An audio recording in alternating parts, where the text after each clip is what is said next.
show ñu leen di defal spécial maître Abdoulaye Wade mu doon ab doom nit koo xam ne doomu Sénégal la un homme multidimensionnel xam ngeen ne Abdoulaye Wade 1926 ak 2026 loolee mooy téeméeri at 100 ans du bés bu nekk la ñu koy am Sénégal ay njabootam parti politique am waaye tamit li nga xam ne moom mooy république bi doon ko sargal tey ci li nga xam ne moom mooy jaar-jaaram ci opposition ci li nga xam ne moom mooy république bu Sénégal ñu tànnal leen ci rek nag ñaari secteurs yoo xam ne moom la ñuy waxtaanee Abdoulaye Wade bu ñu ko waxee mooy ku def 26 ans d'opposition mooy ku yor réew mi ci lu toll ci fukki at ak ñaar dellu ci opposition wala ñu mun na wax ne amaat benn vie active ba léegi mu yor li nga xam ne moom mooy parti démocratique sénégalais li ñu ci tànn mooy Abdoulaye Wade fële nga xam ne moom mooy Kébémer ba ci Ndakaaru ci présidence de la République daañu ci ànd ak Galotal mu ñu cee waxal kan mooy Abdoulaye Wade lu weesoog ñun lu ñu jot a xam ci moom waaye tamit ki nga xam ne moom mooy docteur Djibril Togola loolee nag Abdoulaye Wade bu institutionnel lay doon avocat bi jàngalekat bi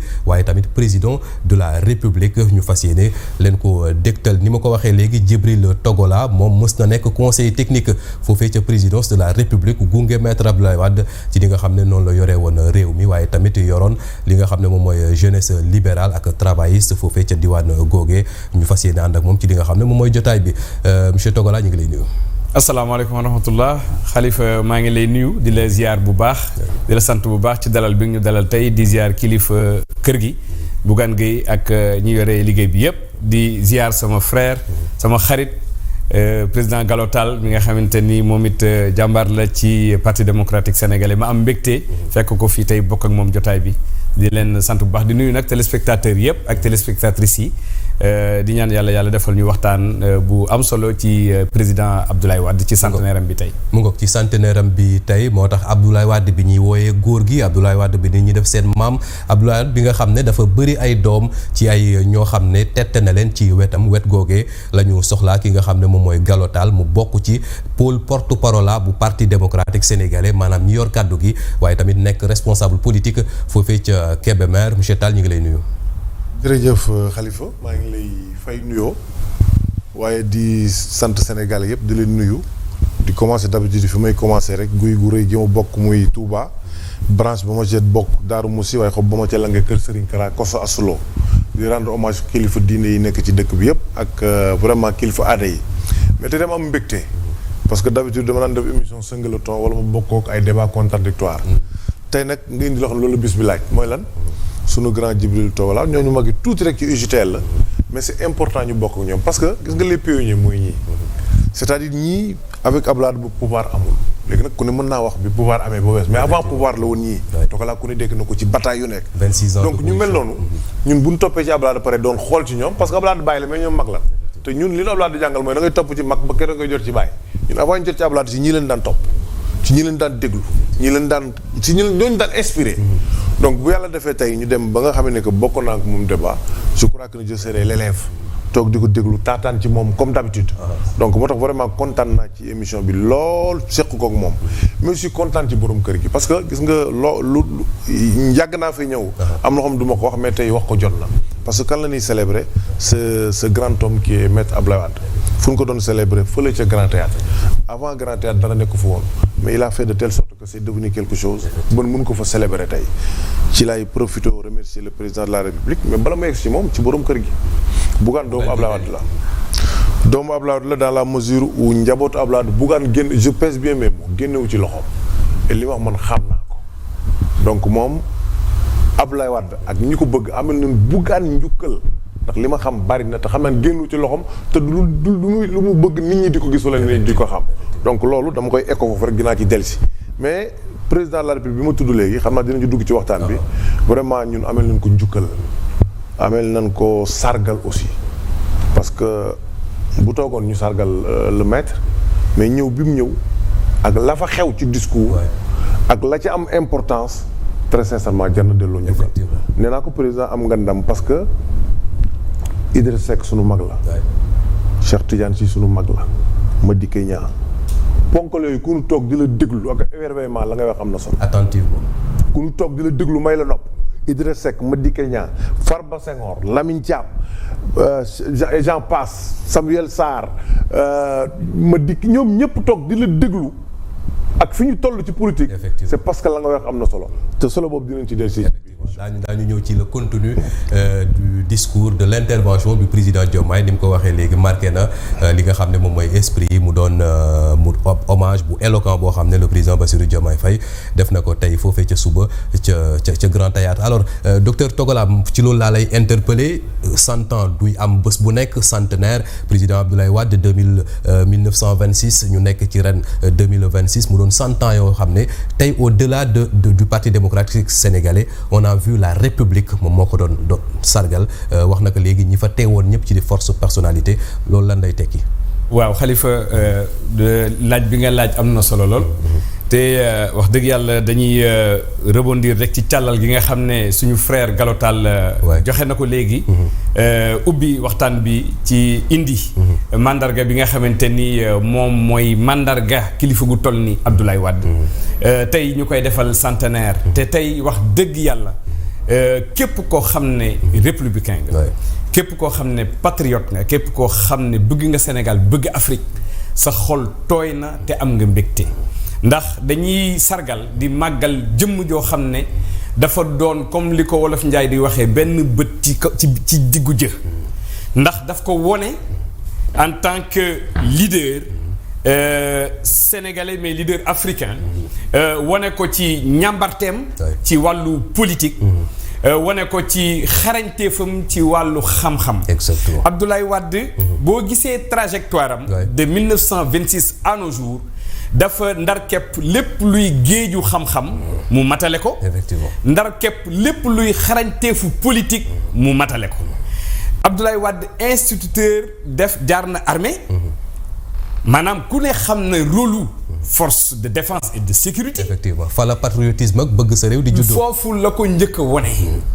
waaye nag loolu nekk ay signes yoo xam ne c'était des signes avant-coureurs. Abdoulaye Wade nekk na enseignant. ku ne xam ne la noblesse d'enseigner, donner de la connaissance, de créer de la connaissance, d'encadrer et de former des générations. mu jóge ci loolu yemu ci mu am courage, am résilience.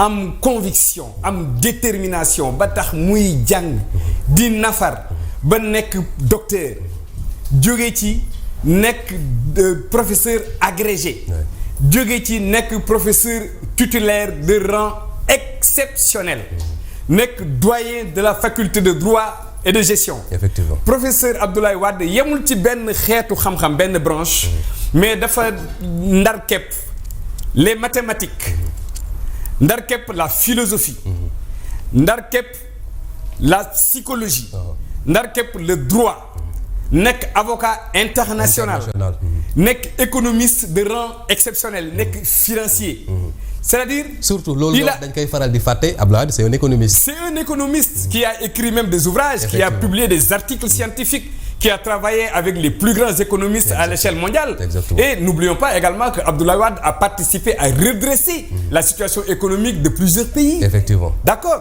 Donc Abdoulaye Wade a fini véritablement de faire le tour sur le terrain de la recherche, de la connaissance et de la création de valeur à l'échelle académique et effectivement au plan scientifique. Abdoulaye Wade boobu moom moo ñëw soobu ci politique ànd ci nag ak ay kilifa diine ak ay kilifa yoo xam ne à l'époque gëmoon nañ ko moom mu jàpp ne la première condition du développement d'un pays c'est la liberté. Effectivement. Abdoulaye Wade ne dinaa samp sama tànk ci su kaw sama doctrine libérale bi nga xam ne mooy la démocratie, le libéralisme démocratique, social, patriotique et de développement, mais mu am benn cëslaay muy la liberté. Abdoulaye Wade dafa gëm ne la liberté est la seule et unique condition sine qua non du développement. Liberté d'expression, liberté d'entreprendre, liberté de penser, liberté d'agir, liberté politique. Abdoulaye Wade dafa dëxëñ démarche am doctrine libérale am ci kaw liberté, mais également mu am une forte dose de socialisme, c'est-à-dire un libéralisme social, un libéralisme démocratique, patriotique, un libéralisme de développement. Loolu moo tax Abdoulaye Wade durant tout le cursus qu'il a fait au plan académique, il a écrit des ouvrages, il a écrit des articles scientifiques, mais également s'est porté sur le développement de l'Afrique, sur le panafricanisme, sur le souverainisme des États africains, mais également sur la coopération inter-États il a écrit sur les libertés démocratiques. Ouais. C'est ça Abdoulaye Wade. Abdoulaye Wade en vérité, il a fini de résumer ses 100 ans dans des combats, dans des défis, dans des challenges, dans des hauts et des bas, mais dans de hautes luttes et des combats épiques qui lui ont permis, au soir de l'an 2000, après 26 ans d'opposition, d'embastillement, d'opposition, de répression, d'emprisonnement, de complot, Abdoulaye Wade a tenu la dragée haute et le flambeau très haut, mais accompagné avec des anciens, xam naa suñu frère Gallo, qui maîtrise mieux que moi certains éléments dina ci ñëw, mais dama bëgg rek wax ne tey tamit bés la boo xam ne dañuy delloo njukkal sénégalais yi, libéraux yi, delloo njukkal askan wi yépp, mais delloo njukkal les précurseurs et les fondateurs et les compagnons du président Abdoulaye Wade. bu may wax loolu sama xel dafay dem ci feu Fara Ndiaye. sama xel dafay dem ci feu Boubacar Sall le lion du Kayor. Exactement. sama xel dafay dem ci feu Abdoulaye Faye le lion de Dakar. sama xel dafay dem ci Badara Niang Aline Badara Niang. sama xel dafay dem ci suñu yaay Thiané Lo bu Thiès. sama xel dafay dem ci suñu yaay Awa Diop. sama xel dafay dem ci suñu yaay yu baax yi suñu mag ñu baax ñi nga xam ne dañ koo gunge woon ñoom Laye Diop Diatta. ak tamit ñeneen ñoo xam ne ñoo gënoon nekk jeune ñoom Joseph nag ñoo xam ne dañ ci ñëw après ak ñoom Gallo ak ñoom Modou Fada Diagne ak ñeneen ak ñeneen mais anciens yi nga xam ne dañoo boobu internet amul réseaux sociaux amul benn télé benn journal ñu lay xorñoñal di la ndarkepp di la indil ay jafe-jafe ñoom ñu tenir contre vents et marées. Abdoulaye Wade ne il faut qu'il y ait une alternance démocratique. Effectivement. Et il faut que ñu taxawal suñu askan développer réew mi. Effectivement mu sukkandiku nag. ci doctrine bu dëgër këcc muy doctrine libéralisme démocratique. Social. Patriotique et de développement. Effectivement loolu daal laa ci bëggoon ubbee. di bàyyi xam naa ni suñu. effectivement Gallo ak le frère Gallo. effectivement incha allah rabi dañu gën a xóotal ci biir pratiquement def nga li nga xam ne mooy le combat politique bi mené Abdoulaye Wade au soir du 19 mars 2000 mu nekk présidence de la République bu Sénégal mënuñoo wax le président Abdoulaye Wade te tudduñ jigéen ñi xam ne au-delà de parité ci gouvernement ñu ci natt sax ñaata jigéen ñoo ci bokk wala ñaata lañ jox responsabilité mu ngi tàmbalee ci présidence su ki nga xam ne moom mooy maître Abdoulaye Wade loolu moo waral teewaayu ki nga xam ne moom mooy Awali soxna Awa nekk présidente des femmes du parti démocratique sénégalais nekk fële ca diwaanu Guédiawaye. ñu ngi lay nuyu. salaamaaleykum. waaleykum salaam. ñu ngi leen di nuyu di leen ziar ñu nekk ci plateau bi di nuyu sama frère Gallo Tall. di am contentement ci teew bi ñu teew fii. mu ngoog xam naa dinañ ñëwaat ci yow comme ni ma ko annoncé léegi ci li rôle jigéen ñi place bi nga xam ne moom la leen président Abdoulaye Wade daal di woon jox mais Gallo Togola wax na ko léegi héritage yu président Abdoulaye Wade liñ ci mën a natt ci nit koo xam ne foo ko nattoon rek romb na ko bari na Abdoulaye Wade à 74 ans la nekk président de la République dafa gouverner ak ñi mu àndaloon xeex ba yegg ci li nga xam ne moom mooy présidence tey 100 ans wala ay 26 ans après. mu mel ni Abdoulaye démb la fi jógee tey li ñu gis grand théâtre mooy ñoo xam ne genre njukkal lañ desaloon Abdoulaye Wade lañ wane tey. jërëjëf Khalifa ba mu egg si loolu rek ma nuyu suma sœur bi ñuy jël en marche Awali vraiment di jigéen ju mën góor nekk fële ci Guédiawaye bi mu jàppee ba léegi bàyyiwul aussi parce que politique dafa toll foo xam ne si ñi ngay àndal parfois boo wàccee rek ñu ne wuti feneen moom nag bokku ci quoi donc ñun mag lan ci moom ni Jibril Togola nekkee mag yu ñun du mën a miin Jibril mais ñun miin nañ Jibril Jibril Togola dafa baax rek dafa ñuy xajal rek gis nga li fi wax li lépp dafa bëgg ñu wax dara rek mais pratiquement résumé na lépp parce que xamul tax effectivement modestie à part moo nu gën a xam li muy wax daf ñuy xajal nii rek pour ñam wax waaw lim def léegi intervention bi wane naka moo nu gënoon a jege Abdoulaye Wade te moo nu gën a xam fu Abdoulaye Wade jëm fu mu xool c'est important donc grand ma lay remercier parce que exposé bi nga nit amatul lu mu ci teg effectivement mais li xew fële tey dama ci profité sax di remercier Mbackiyou Faye waaw gis nañ mu def intervention boo xam ne c'est important tout à l'heure sama grand moo ci attiré sama attention nee na ma est-ce que tu as vu que Mbackiyou Faye a fait le bilan de Abdoulaye Wade effectivement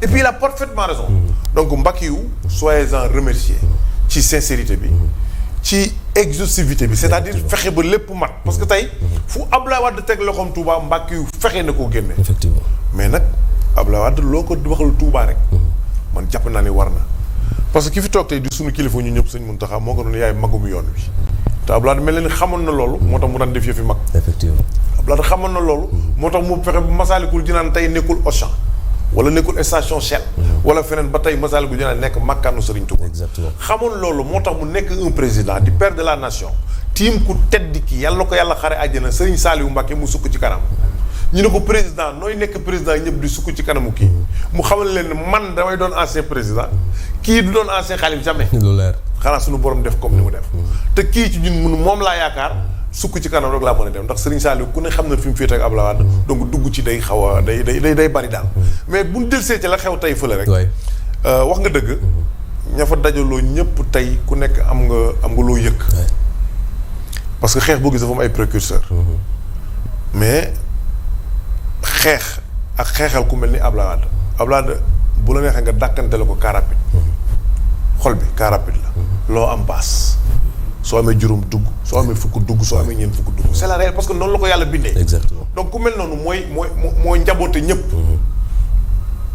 kër baay nag yenn saa yi nga gis ku ne kër baay bi ci yàgg mu beru wut këru boppam wala mu dem wut appartement boppam yooyu yëpp ak société bi ñoo ànd yooyu yëpp ak politique ñoo ànd terewul kenn ci ñoom fàttewul fa nga jóge kenn du ko fàtte ki la def li nga doon absolument te kenn ñi fa toogoon ñëpp nag koo ci dëkk micro mënoon na jeexal émission parce que lam lay wax ci Abdoulaye fi mu jaar ak Abdoulaye kenn ku ne doo ci am loo ci teg donc ñu rafetlu ko lool xam ni wax dëgg yàlla 100 ans yombul mais nag def lu baax ci 100 ans moo gën a jafe 100 ans te Abdoulaye def na lu mën a joxoñ def na loo xam ne mën nañ ko wax te vraiment le président de la République je n'ai jamais vu Bassirou Diomaye Faye aussi à l'aise et ça m'a fait du plaisir non c'est important parce que ñun amuñu ku dul Abdoulaye quand tu voues un grand respect à Abdoulaye Wade quand tu parles de ses réalisations avec sincérité quand tu parles de ses prouesses loolu ça nous fait vraiment chaud au cœur. waa PDS ñoom mel noonu ku bëgg Abdoulaye ñu bëgg la. mais absolument il foofu lañ toll. parce que xam nga góor gi dafa neex a bëgg comme ni ma ko waxee. parce que Abdoulaye du eñaanu baax na généreux na stratège la xam na liy jëmale réew mi kanam mu nekkoon ci. donc bu nu amee ndaw lu mel nii mu ñëw jaar fi mu jaar ba pare am matu nag xam Abdoulaye Wade yéene gi mu am ci parti ci Sénégal ak doole ñu ci man mu sol dàllam élection jub si xeebu ko. jox ko cëram ñëw ba ci moom non seulement ni ko maam dama bëgg nga ñaanal ma gañe réew mi mais dama bëgg nga jàppale ma bi mu ko waxee bi ñu Abdoulaye du joxee ñun soldats yi feu vert am ca dëgg-dëgg ci loon jóg je me rappelle les mots de Karim Wade qui me disait va au fin fond de Kébémer fais tout pour que Diomaye gagne du man rek la ko wax de wax na ko ñëpp ak la ca war a dem lépp bu def ko parce que li mu bëggoon mooy ndigalu bàyyam ñu wéyal ko te loolu am def nañ ko ba sotti Bassirou maa ngi fàttaliku ba muy jógee ci jataay boobu moment bi wane Abdoulaye ginnaaw Abdoulaye ne na ko Bassirou mu ne ko naam mu ne ko bu yàlla mayul lu mu nangu da ngay gagné kon ñaanal na ko effectivement joxe na directive pour ñu am loolu Bassirou nag dafa mel ni delloo na naar bi xoromam parce que tey ku déglu ces mots pointus utilisés à l'endroit d'Abdoulaye ku déglu la sincérité des verbes qui sortaient de la bouche du président héritage bi ñu war a jëlee ci président Abdoulaye Wade dellu si na ci lu bëri dina ci dellu si parce que man je vois que yéene bi président bi am ku am yéene bu mel ni Abdoulaye Wade rek moo mën a waxee noonu te jàpp naa ni am na yéene développer le Sénégal jàpp naa ni suñ ko bàyyee cëggalu guy nag mooy kilifa da nga koy bàyyee kilifteefam kilifa doo ko xor ñoññal kilifa doo ko ñooru kilifa da nga koy bàyyi ak kilifteefam xëj na nag xalaat moom ku nekk mën nga am loo dellusi ci lu la sa kilifa wax mais nag ak respect ak yar comme ni ñu Abdoulaye jàngal. effectivement Abdoulaye est beaucoup plus sage que nous. mais Djibril Togala xam ne li may wax. Abdoulaye xeebul kenn ñun li ñuy doon gone li ñuy ñàkk xam-xam. billaahi wallaahi taala des décisions yoo xam ne. Abdoulaye daf ñuy sagal rek. toog nañ lu ngeen xam ci nangam.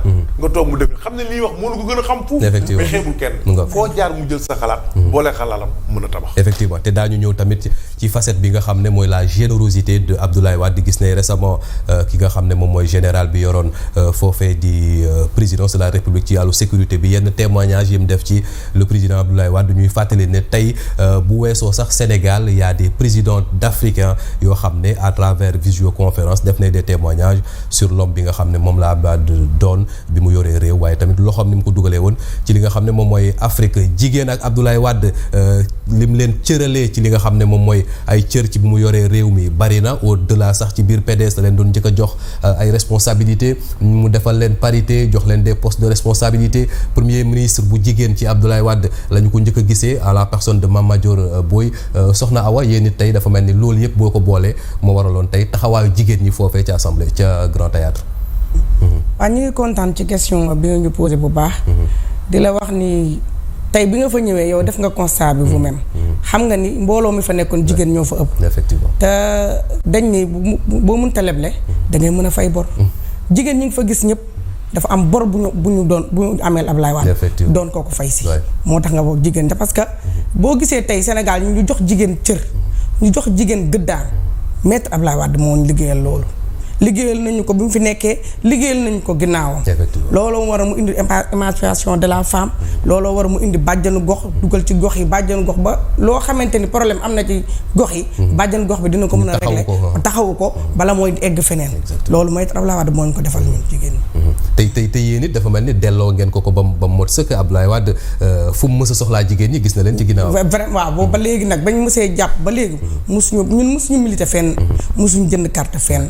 parce que Ablaye Wade bi mu ñëwee daf ñoo liggéeyal loo xamante ni ñun jigéen defaroon ñu xam nga nit dañ naan sàmm mënul kanam mën ginnaaw Ablaye Wade dafa mën kanamam mën démb mën bërki démb mën tey. tey jii li nga fa gis lépp. œuvre am la li nga fa gis lépp lu mu ñu jàngal la lu mu ñu def ci ñun la ba ñu mel nii ñu mel tey ñi nga fa gis ñëpp ay responsable lañ si seen gox ay responsable lañ seen département. te loolu moom mii moo ko liggéey.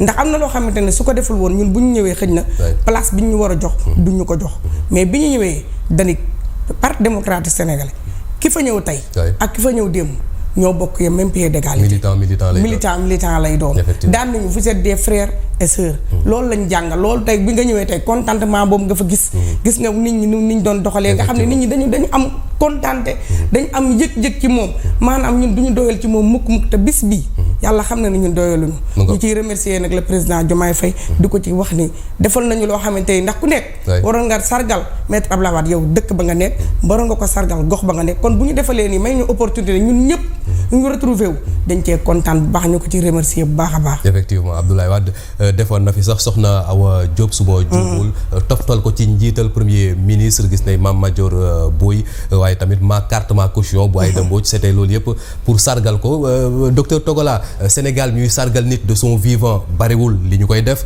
tey bu ñu déggee le discours du président Diomaye wax na bu baax ci héritage Abdoulaye Wade depuis naka la un homme politique bu am yéene ci réew wala comporté woo boo nekk opposition booy exercer li nga xam ne moom mooy pouvoir waaye tamit relation bi war a dox diggante les acteurs politiques loolu casquette boobu noonu sur le niveau de l'homme la personnalité lan lañ ci mën a retenir lu weesu lu président Diomaye wax ci discours bu pointu discours bu éloquent. waaw tey sëñ Khalifa damay rek question bi nga posé mooy li Galotal wax léegi. exactement ndax Gallo mi moo ko wax léegi di ma wax ne ma président Bassirou Diomaye Faye tey képp ku di as gor di républicain di patriote di sénégalais même boo dul ab libéral war ngaa gërëm président Bassirou Diomaye Faye delloo ko njukkal ci discours bi mu def tey à l'endroit du président Abdoulaye Wade. def ko au nom de la nation sénégalaise. mu def ko au nom parce que c'est lui quand même le président de la République avec tout ce que cela représente. mais tey discours boobu bu ñu ci defee taxaw seetlu.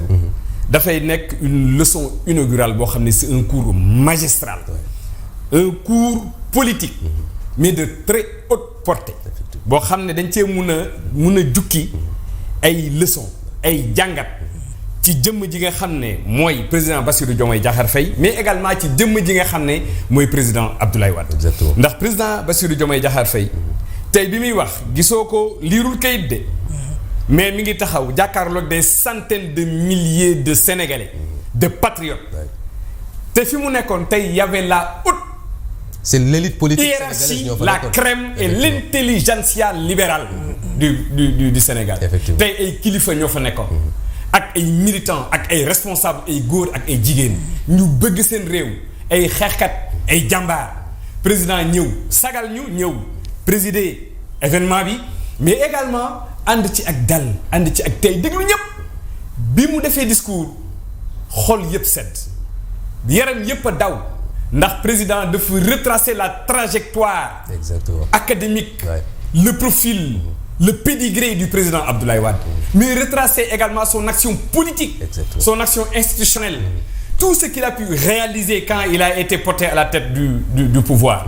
Mais retracer véritablement les leçons que le président a démontrées et a données à l'Afrique et au monde. Effectivement. Tey, le président Diomaye, à un moment donné, il a dit que chacun de nous présents ici a une part de Wade dans son cœur. Ouais. Le président a tenu un discours d'anthologie. Ouais, surtout. Man ni ko mon très cher frère Gallo waxee. ñun yàgg nañu ñun dans les années 90. fekk ne Ablaye Wade jox ñu 704 boo xam ne ci ginnaaw pare-brise bi dafa tojoon mbuus lañ ci collé woon. ñu ciy ànd man Modou Fada Ousmane Diouf Samba Bathily ñuy wër di dem Mbour di dem Fatick di dem Kaolack di dem Darou Moussi ci Baye Modou Diop Dialé. bi fa nekkoon ak maire Anta Loum di dem Kébémer ci Baye Ali Kébé. C'est l'histoire. di wër les jeunesses libérales di travailler di def ay takkusaan di créer ay équipe de résistance au parti socialiste à l'époque kon ñun xam nañu mbir mi mbapat denc xam nañ kan mooy Ablaye Wade ak son discours xam nañ tamit ñi àndoon ak moom ak li mu jaar ak li mu daj ci coono ba yegsi fi mu yegsi mais tey le président Bassirou Diomaye Diakhar Faye dafa mel ni moom moo bind le livre du parti démocratique sénégalais. te c'était pas évident. dafa mel ni c'était un compagnon de lutte du président tey sànq ministre Lamine Ba dañu pare ñun naan ñëpp suñu bët tooy suñu ronqol dal suñu dënn. ñu longante l'ancien ministre de l'environnement la mu ne ma mais ndono dëgg sët a koy jël ndekete. ma ne ko loo bëgg a wax mu ne ma non ñun léegi ñun ay doom lañu. mais xool président Bassirou mooy kii jël na leg bi. kii il a pris l'héritage politique du président Abdoulaye Wade.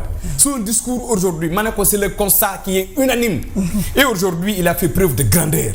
Il a montré que véritablement c'est le père de la nation, en montrant de la sagesse, de la hauteur, mais en démontrant au plan national à tous les Sénégalais et à toutes les Sénégalaises son intelligence politique, mais également sa lumière.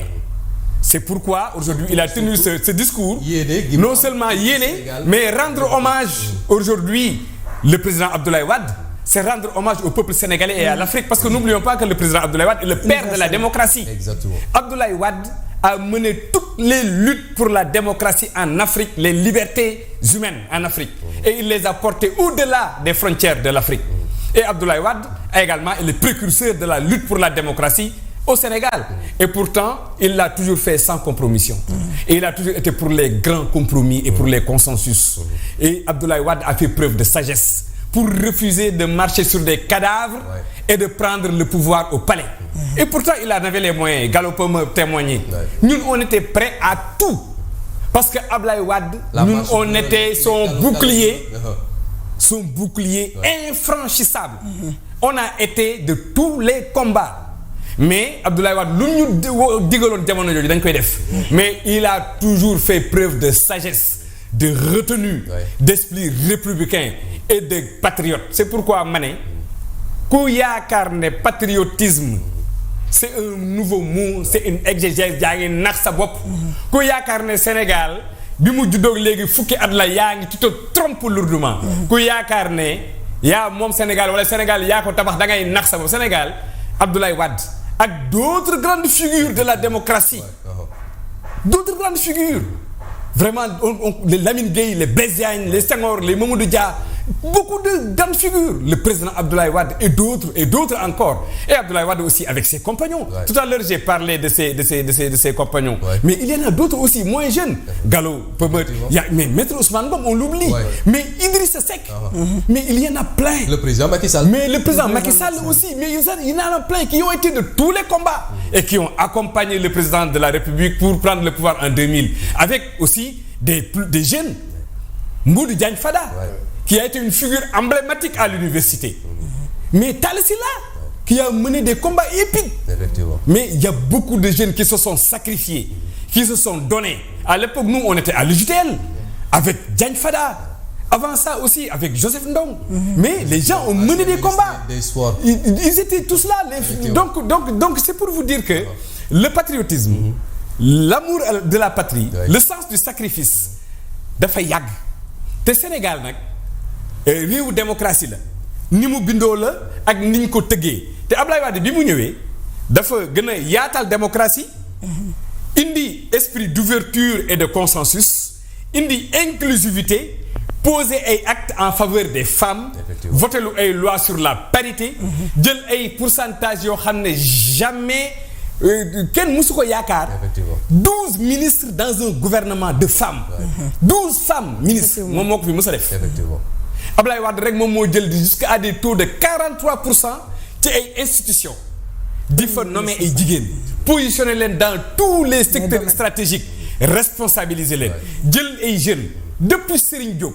le plus jeune de l'histoire mu jël ko def ko député jël ko defati ko ministre jël Modou Diagne Fada très jeune l'un des plus jeunes ministres de l'histoire du Sénégal def ko ministre de la jeunesse jël ay jeunes comme ñun ñii ñu nekk ay conseillers mu jël ñeneen ñu nekk ay chargés de mission ñii ay conseillers ñu mu encadré ñu ëmb ñu ñuy doxal Ablaye Wade man bi may recruter comme conseiller technique j'étais le plus jeune conseiller technique mu recruter ma dama jékki-jékki madame Mbaye woo ma wuyu mu ne ma Djibril Togola ma ne ko naam mu ne ma kaay wuyu président Abdoulaye Wade man damaa tiit sax ndax boobu manuma dara xaw ma dara maa ngi doon liggéey ministère de l'environnement xaw ma ministère de la jeunesse je me rappelle plus madame Mbaye woo ma ñëw Abdoulaye Wade ne ma dama la suivre gis naa ne yaa ngi ci jeunesse libéralisme mais sa ñambarte moo ma neex ci li ngay def Thiès yaa ngi koy def ak courage ak intelligence. damaa bëgg waaw boobu man maay diriger les jeunesses libérales de Thiès. ànd ci nag ak ngëm-ngëm ak conviction bu mat sëkk di taxaw ci ay xeex pour le président Abdoulaye Wade mais dañ ko nekkoon li ko Gallo waxee rek ñun yàgg nañoo xeex. ba ni ñu àndee ak président Abdoulaye Wade jël nguur gi. donc yàgg nañ ci mais dañoo continuer woon tamit di dëggal suñu bopp ci wane suñu ngëm ak suñu fidélité ak suñu loyauté ci président Wade. mais noonu la ma jëlee te pourtant jël ñu. mais dama ne rek nii la jëlee woon Fada nii la jëlee woon Serigne Diop nii la jëlee woon jeunes yëpp encadré leen bi ma laajee loo bëgg dama ko ne président man nekk ak yow bëgg la di jàng ci yow di servir réew mi kese laa soxla mu ne ma est-ce que tu veux un poste de ministre qu'est-ce que tu veux ma ne ko man nekk ak yow laa bëgg mu ne ma baax na tu vas rejoindre mon cabinet le lendemain la ma nommé def ma conseiller technique boobu ba tey grade bu ne jox na ma ko poste bu ne jox na ma ko ñu ànd ak moom di liggéey loolu it dañ ci dellu ci waat ci li mu réalisé au plan institutionnel et étatique ci réew mi surtout mu doon quelqu'un que boo xam ne teel na jox confiance ñi nga xam ne ñoom ñooy jeunes yi fàttali ko léegi depuis Serigne Diop Sadakhta nga xam ne fi mu nekk nii il fait partie des meilleurs wala nga xam ne ñoom ñoo yor wàllu droit ñoo ko ci gën a dégg fàttali nga tamit Mamadou Diagne Fada ministère de la jeunesse assemblée nationale ak yu mel noonu. Gallo a fait une tradition effectivement les jeunes ak Keita il a fi voilà jeunes yëpp la promouvoir. finalement loolu moo waral Abdoulaye Wade moo njëkk a indi ci politique u Sénégal baay ak doom dañuy dem ba góor gi national la ko ñëpp di wooyee. Sénégal dafa am benn esprit de paternalité sax bu Abdoulaye Wade jur ci li nga xam ne moom mooy politique te loolu lu ko gën a rafetal la. mais absolument parce que Abdoulaye Wade xam nga ndeysaan man sama grand frère. ki ma tuddee sama taaw.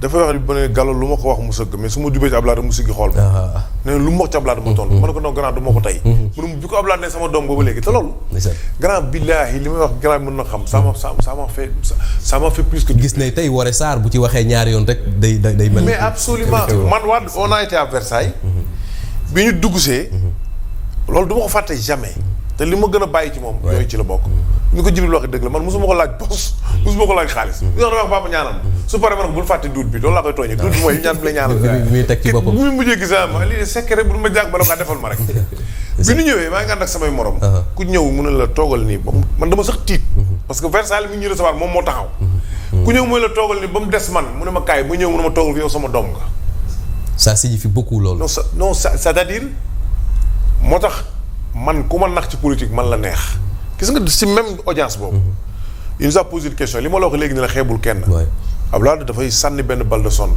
ku ne mu déglu la psychologue la ku ci wax rek jàng na la bi ñu commencé kenn ku di joxe sa idée avant dernière personne bi wax mu ne waa d'accord baax na mais dama bëgg déglu xalaatu Gallo le seul fait qu'il anticipe ma participation ci waxtaan bi daf ma xaw a jàpp mais lan laay wax ak naka la koy jëlee mais gis nga quand il a apprécié ma proposition ci laa ne nag man à partir de tey ku ma nax ci politique man la neex mën naa modeste nag parce que fi ma ko jàngee fa laa ko jàngee ki ma ko jàngal moo ma ko war a jàngal ku ñu tuddee woon njomboor bu demee ba gis talent wu nit c'est-à-dire que am na Senghor sax bi muy wax njomboor contexte njomboor la toll parce que boobu intelligence la ko Abdoulaye may effectivement mais am na ñeneen ñoo xam ne Abdoulaye leneen leen woon lu dul njomboor am na ñu mu war gaynde il s'est battu avec Abdou Diouf mais avec intelligence quand même bu ko Senghor tuddee njombaar bu ñëwee ak Abdou war na ko mën a tuddee le lion exactement mais bi mu jëlee nguur gi dafa yor beneen jikko mooy jikko boo xam ne peut-être ku ko wax du la neex mais da nga koy positiver mooy jikkoy kaña pour lan gas positivement.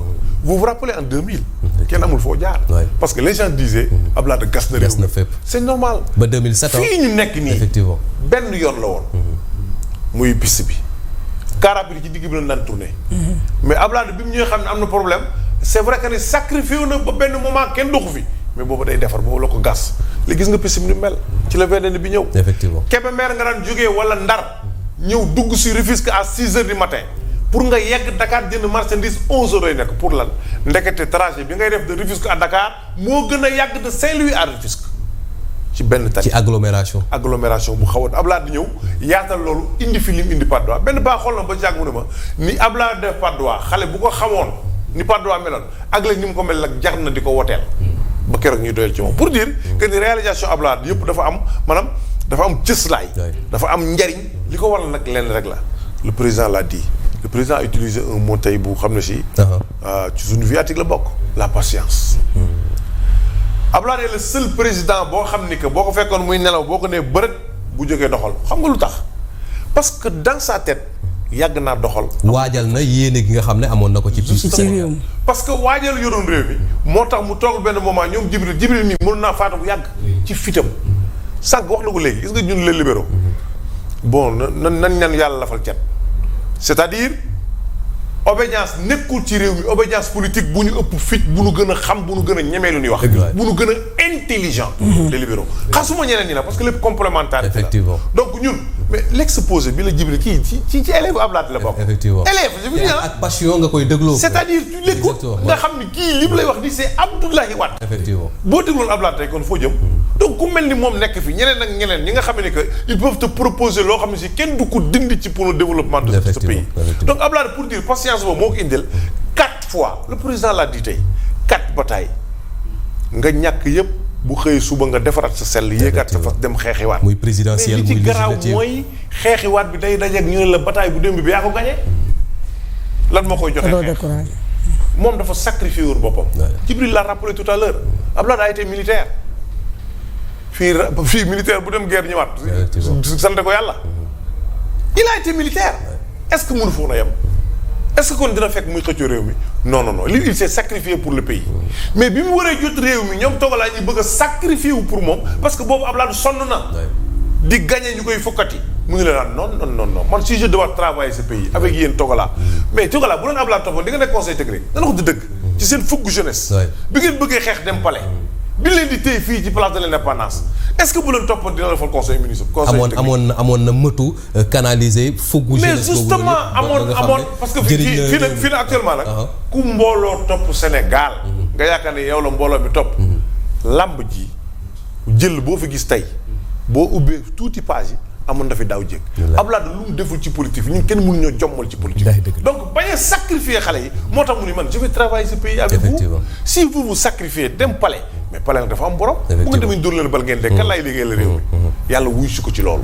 ba nga xam ne que bi mu jotee réew mi mais li mu bëggoon am na ko dafa fettisu rek il a commencé à trouver des togala jàngal leen ba mokk di leen dafa fettisu il a commencé à trouver de jeunes ministres dafa fettisu rek il a commencé à trouver de gens courageux ñu ñëw mais nag mu boole boo xam si dafay jàpp ni réew mi libéraux yi rek moomuñu ko effectivement ma raconté benn anecdote Djiboka ku ne xam ne fi mu jaar ak Abdoulaye Wade garde rapproché moo ma nettal loolu bis bu ko Abdoulaye njëkkee recevoir palais gars yi toog xam diggante Djiboka bi ne mis ak Kalambouly ku ne xam ne ni comme xaja muus la woon xeex bu metti gars yi dañoo jaaxle mais Abdoulaye lan la war a doy kii mu leen di xool ba ab ba Djiboka dem mu leen kaay leen gis naa kii bi mu fi duggee ni ngeen def di fu ñaaral kii li muy doon gone j'ai été son professeur mais dafa xam ci état lu ma xamul xoolal boobu moo des. effectivement et j'ai besoin de ça. effectivement Djiboka c'est un homme d'état. oui donc bu mu amee lu mu xam ci état Abdoulaye soxla ko xoolul lu neex kenn. moom la président Diomaye wax tey tant que intérêt réew mi ngi taxaw rek fu nekk mën nga kaa jëlee ñu bokk liggéey bi l'importance de ce grand discours. voilà gis nga ce discours là.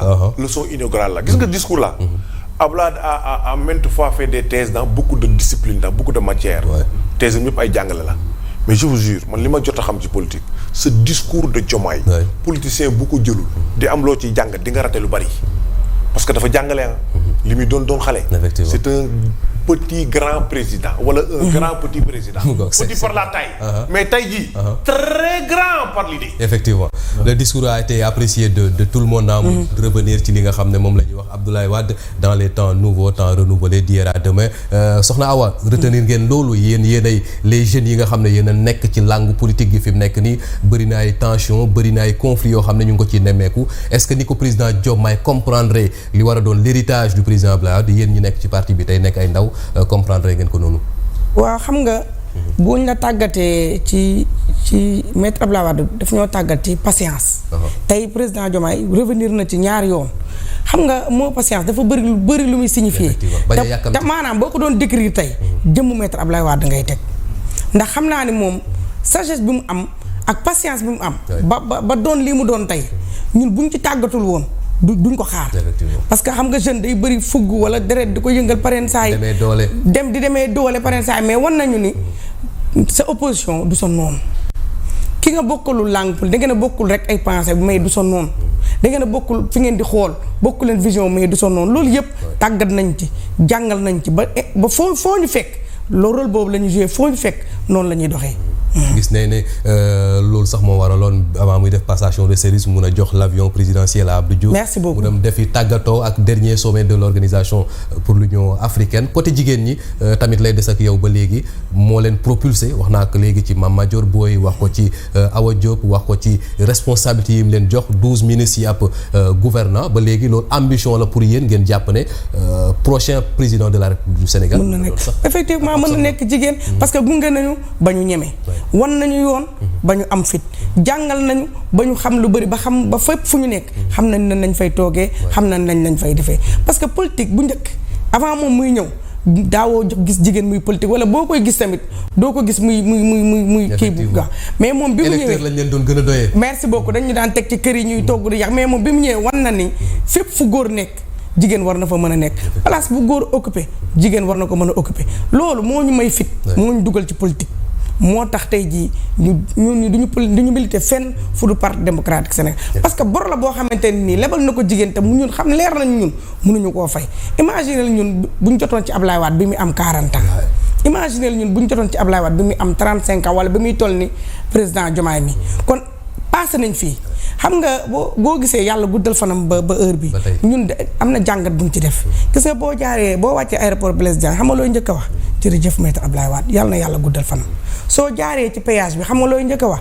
ab maître Ablaye Wade yàlla na yàlla guddal fanam soo jaaree ci autoroute yi looy njëkk a wax yàlla na yàlla guddal fanam parce que wan nañu ni temps dafa précieux bu njëkk Gallo wax na ko sànq bala ngaa jógee Tëngéej pour nga dem Dakar toute journée ngay def merci beaucoup loolu lépp moo ko fi dindi ba nga mën a xëy yow jigéen doxi sa soxla dikkaat toog sa kër surveiller sa njaboot wala nga dikkaat nekk ci sa liggéey te loolu su du woon moom duñ ko am loolu moo waral nag ñu jóg moo tax tey président Diomaye bi mu kii mi ngi koy wax sànq président Diomaye bi muy def discours dalay leer ni kii li muy wax ci xolum la koy tibbee parce que liir tiimul sax fay di ko liir dalay leer ni kii li muy wax nii lu nekkoon ci xolum la lu mu bëggoon génne tey jii moo tax bi mu jàkkaarloog nag jeune libéré yu jàkkaarloog parti démocratique sénégalais mu am lu mu yëg ba li muy wax dafa jóge moom ci xolam dugg ci ñun ci suñu xol bi tey ñëpp am contentement mbooleem ku ñëw foofu tey am nga contentement boo xamante nii wóor na yàlla mënoo koo wax. effectivement en tout cas tey ci bés bi Abdoulaye a réussi à ñu teer lépp luy ambition querelle politique on a senti la nation sénégalaise ñoom ñoo nekkoon foofee ca Grand Théâtre ngir delloo ko njukkal alors docteur Togola soxna Awa wax na ko léegi Abdoulaye Wade bu ñu ko waxee c'est des réalisations de grandes réalisations du budget yow mi nekkoon ci cabinet yéene googu ci Sénégal fan la ko Abdoulaye doon jëlee. waaw xam nga Serigne Khalifa c'est-à-dire que comme ni ñu ko waxee rek le président Abdoulaye Wade c'est un homme de grande ambition. Effectivement. Et puis Gallo wax na ko léegi quelqu'un boo xam ne durant 26 ans vous avez eu le temps de mûrir des programmes économiques. Exactement. C'est-à-dire que lépp luy développer réew. di jëmale kanam réew. nga expérimenter ko ci Afrique. dimbale ay yeneen réew ba ñoom ñu suqaliku yow nga proposé ko ci sa réew ba à un moment donné sax je me rappelle Tanor Dieng daan na wax les éléphants blancs du président Wade mais quand il a accédé au pouvoir on s'est rendu compte que ce n'était pas en vérité les éléphants blancs mais c'était de la politique on pouvait comprendre ça Tanor yàlla na ko yàlla xare àjjana parce que de toute façon Sénégal dafa mus a am de grands hommes qui ont su malgré les divergences souvent entretenir des relations cordiales mais pour revenir au président Wade président Wade dafa pare Gallo wax na ko door a jël nguur gi te bu ko gënoon teel a jël sax tamit pare woon na ndax président Abdoulaye Wade n'oublions pas que 1959 le commence à produire les premiers articles scientifiques dans les revues internationales. Exactement. président Abdoulaye Wade bind na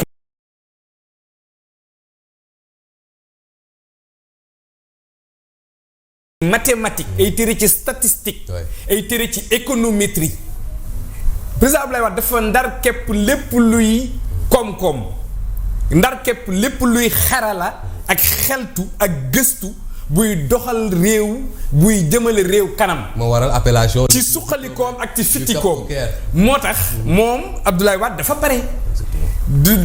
am un programme économique boo xam ne biñ ko falee dafa ñëw xam ne par rapport aussi à sa doctrine parce que lui il a une doctrine c'est une doctrine libérale qui prend en charge la problématique de la liberté d'entreprendre.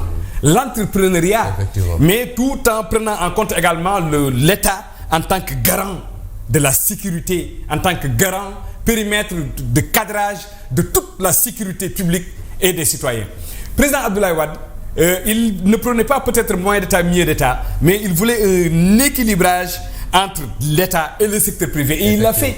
Président Abdoulaye Wade la ñuy wax ne moom moo fi créé ay milliardaires mais xoolal rek ñaata milliardaires la fi créé bëgguma wax ay tur mais Gallo mi xam na ma xam ah donc il a pris en charge cette problématique là booster le secteur privé et puis également démultiplier le budget du Sénégal bi mu koy fekk si ak le président Diouf le budget était assez vulnérable mais il est venu avec une grande ambition étatique et économique mu jël le budget multiplier ko par 6 7 8 ba pare commencé nag agrandir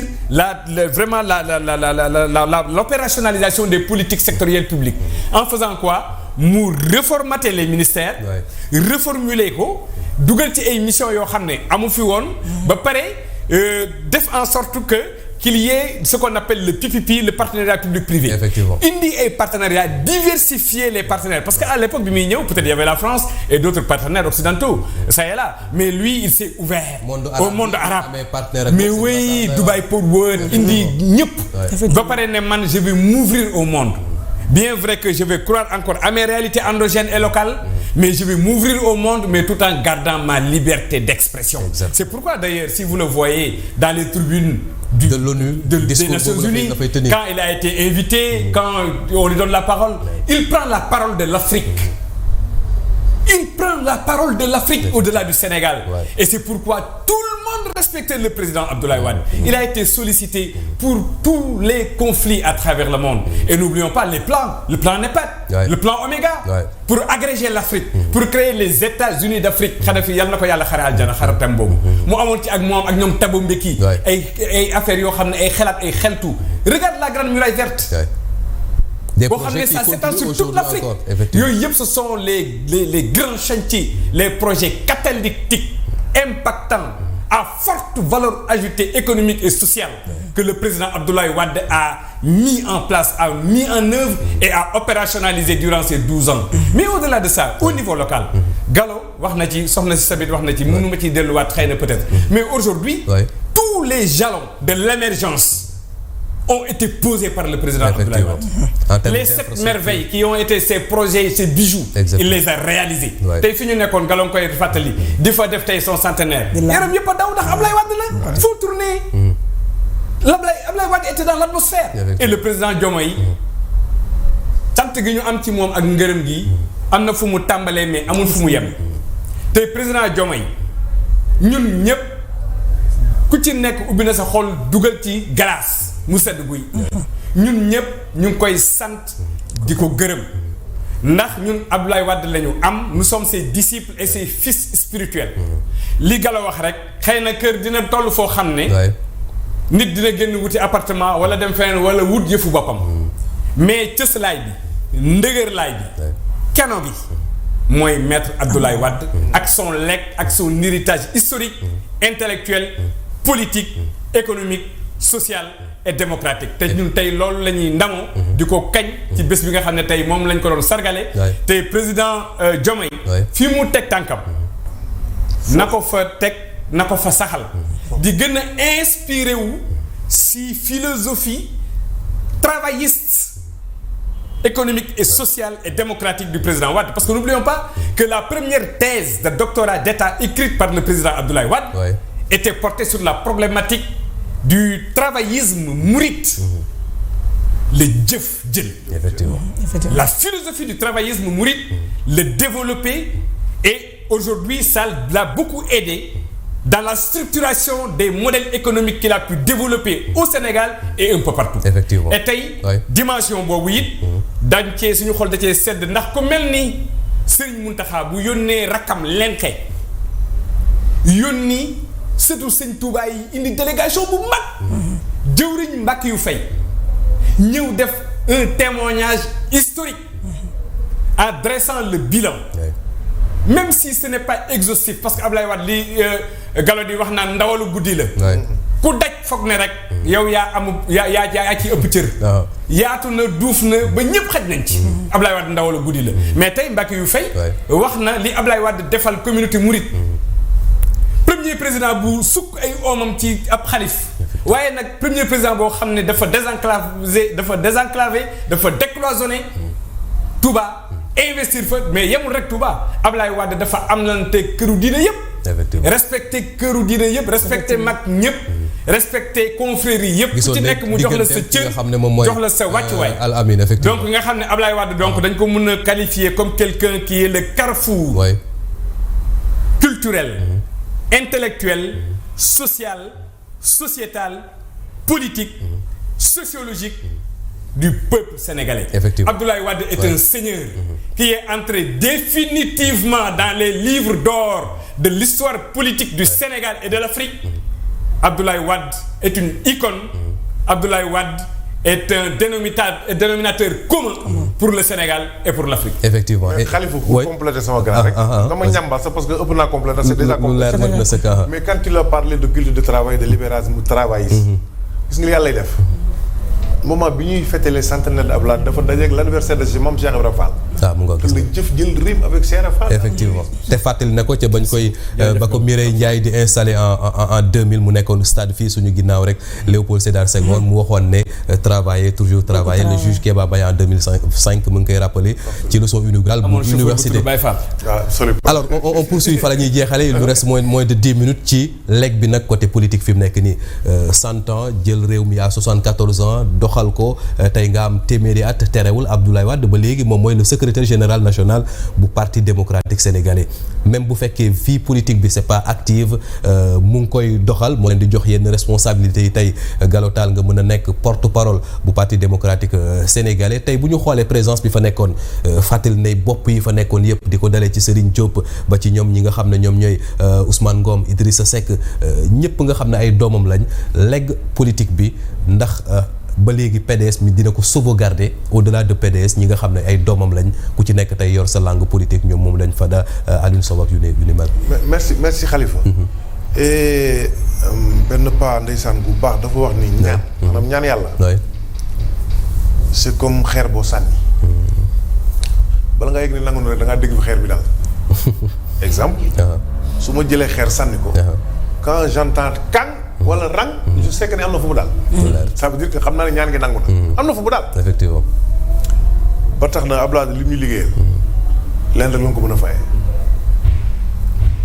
mooy retrouvailles tous ses fils sans exception. parce que li ma wax léegi c'est important nous les libéraux. ñun bu ñu dajaloo xaj ñu ci kenn. suñu dajaloo xajuñu ci réew mi sax pour son développement. waxuma la ci keneen ci leneen. même bu ngeen àndul ci politique sax mu doon ab cadre de réflexion boo xam ne. ça va tourner autour des idées du président Abdoulaye Wade. dina am mais man dama jàpp ne li xew lépp. yàlla mu sutura Abdoulaye teg ko ci volontaire. yàlla mi ko jox pouvoir en 74 ans. mu ñëw ñu naan mais est-ce que xam ngeen ni George Bush. quand il a vu Abdoulaye def discours bu yàgg mu taxaw. am na ñu woo ñu ko doon xamal ne ko kii ci chaise roulante lay mujj. moo ne leen kii ngeen doon wax a ngi nii. le président des États-Unis donc loolu doon ay prouesses yoo xam ne yàlla moo ko may Abdoulaye Wade. mais de 74 ans nga jot pouvoir bi ñëw di def lu xale yi mënul. ba wàccaat pouvoir bi tey bàyyiwoo poste bi nga yor ci sa wàllu parti xam nga lu muy wane. liggéey du jeex de kenn du wàcc ci liggéey. beneen safaan bi da koy indi. culte du travail culte la. liggéey sacerdoce la. te it tool bu mel ni Sénégal aussi ku yàlla musa def ñu jox lu gén gopp nga nekk di bay. bis boo toogee wéer sa gopp boo mutul mu booy. loolu war Abdoulaye du mën a bàyyi. lu tax du mën a bàyyi. Abdoulaye mënut a bañ a nekk secrétaire général du PDS. pourquoi parce que imperfection bu gisoon ci toogalaa léegi moo koy corriger. bu ko keneen remplacer koo ko koy def. sagesse bi ci mag am na sagesse su. lecture bi Abdoulaye Wade am ci correction mu def ko. j'ai peur que non est-ce que kooku am na dynamisme politique bi nga xam ne que Abdoulaye ni mu bëgg réew mi doxee noonu lay demee mu def ko j'ai peur que non ba tax na bon li nu ñàkk loo nguur gi sax laa kooku benn branche la rek. peut-être que ni seytaane waxul dëgg mais yàq na xel. ci préambule constitution bi li ñu doon wax naan Abdoulaye dafa bëgg a jël le pouvoir jox ko son fils. mais la loi bi tax ñu doon wax loolu mais da doon nax nit ñi rek. mais y avait un effet de consanguinité dans cette loi. effectivement mooy lan. dafa am benn rapprochement xam ne boo ko amee ngir mënta nekk sa vice-président Abdoulaye Karim lanam la. doomam. ñi doon véhiculer naan il prépare Karim pour la vice-présidence xamoon na ni en âme et conscience que c'est pas possible la loi ne le permettait pas. mais parfois saytaane jógam bari doole ba day nëbb dëgg.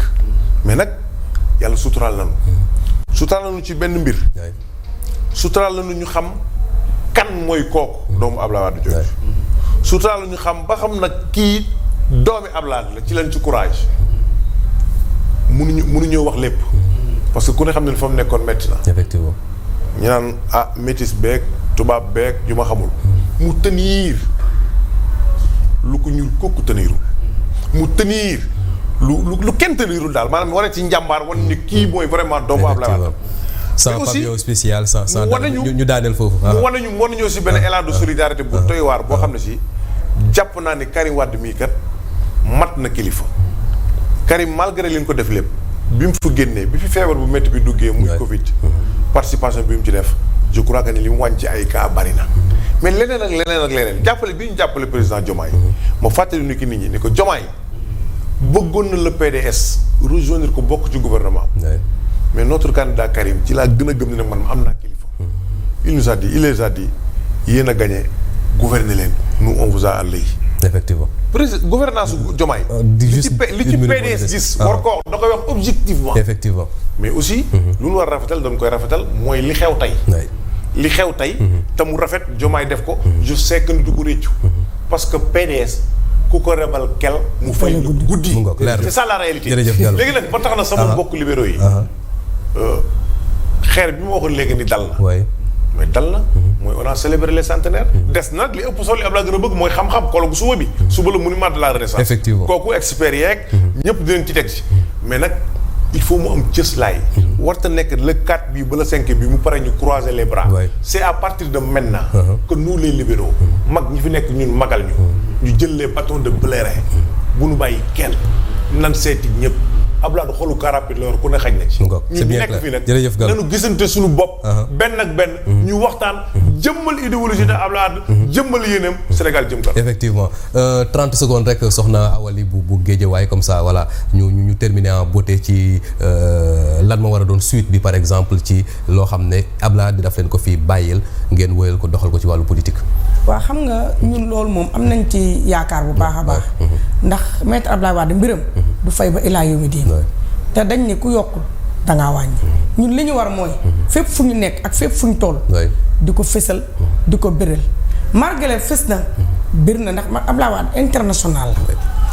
waaye lu maanaam liñ naan doom jàngaaniwul xaw ma ndey jaay sëriñam jàngal nañu loo xamante ni képp ku ko foo nekk war ngaa mën a wane loo xamante ni képp ku la gis dina la naw ndax Abdoulaye Wade ku koy naw da nga koy naw ci lu wax man li tax ma jàpp ko mooy grandeur effectivement li tax ma jàpp ko mooy mën nitam képp ku mu mës a bokkal dimbali na la képp ku mu mës a xam bari na ay qualité yoo xam ne mun nañ ko fee wax docteur Togola juste en 30 secondes wala ñu waaw terminer. man fi ma bëggoon kii rek mooy sant la gërëm la gërëm soxna Awali responsable bu baax bi soxna Awali mais beral njukkal le président Galotal effectivement sama frère bi sama xarit di gaynde nag di jàmbaaru fakk tëdd gis ne taxawaayam bi ci l'organisation di kàngam ci PDS ñu koy ñaanal di ko sant di ko gërëm di ko gën a féddali suñu colère di wax rek ne président Wade luñ ko defal rek doyul man damay ñaan rek comme Gallo ni mu wax collègue bi suba ak après ñu mu bañ a yem fii képp kuy intellectuel képp kuy xeltukat képp ku am une part d'héritage ci Abdoulaye Wade nga bind nga wax ñuy perpétuer l'œuvre de Abdoulaye Wade man bi may soutenir sama thèse de doctorat d'état à la faculté des sciences économiques et de gestion moom nekkoon na fa doyen effectivement dama ko déjee sama thèse de doctorat d'état man dama ko déjee le président Abdoulaye Wade sama livre bi ma bind bi sur le leadership l'art du leadership le 15 bii lay génn Abdoulaye Wade laa ko déjee tous mes mémoires et toutes mes études mes articles li may bind au plan universitaire lépp lu ma bind Abdoulaye Wade laa koy njëkk a déjee donc loolu c'est une manière de faire preuve de reconnaissance ndax ñun Abdoulaye Wade mënuñu koo fay mais sama xel sama pensée pour terminer dafa dem ci maître Aline Badara Cissé effectivement ABC ñu bëri nag fekkewuñu ñu bëri dëddu nañu mais ABC it dafa nekkoon un compagnon du président Abdoulaye Wade nekkoon jàmbaru fakk tëdd nekkoon borom xam-xam nekkoon avocat bu mag